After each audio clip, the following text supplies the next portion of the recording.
आहे वपुर्झा, वपू काळे यांचं हे पुस्तक आपल्या संग्रही असायलाच पाहिजे. अतिशय छान पुस्तक आहे. त्याच्यानंतर आहे ही कादंबरी नो नॉट नेवर.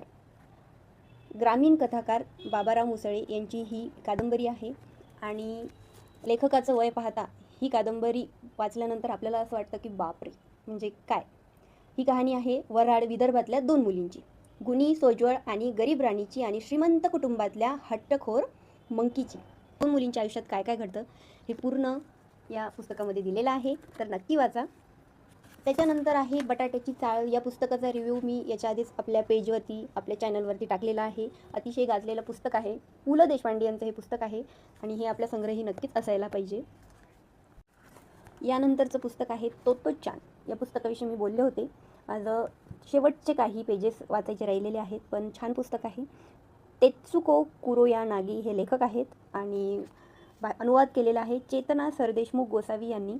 तर या पुस्तकाचा सुद्धा मला असा एक फायदा झाला आहे की लहान मुलांच्याच गोष्टी ऐकायला खूप आवडतात आणि यातली जी तोत्तोचान आहे तिच्या बऱ्याच गोष्टी मी माझ्या मुलासोबत शेअर केलेल्या आहेत.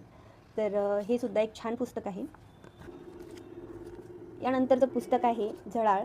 लेखक आहेत ग्रामीण कथाकार कादंबरीकार बाबाराव मुसळे आणि या पुस्तकामध्ये गोदा नावाची एक तरुणी आहे. तिचं लग्न होतं आणि लग्नानंतर नवरा मरण पावतो आणि त्यानंतर तिला कोणत्या कोणत्या गोष्टींना सामोरे जावं लागतं हे या पुस्तकात दिलेलं आहे. तर 1860 ते 1870 या दशकातली ही गोदा आहे, म्हणजे खूप जुनी तरुणी म्हणता येईल आपल्याला. आणि तर लेखक म्हणतात, झाशीच्या राणीचा वसा घेऊन झुंज देणाऱ्या लढवय्या प्रवृत्तीच्या गोदाला मी कितपत न्याय देऊ शकलो ते आपणच आजमावू शकता. ही कादंबरी नक्की वाचा.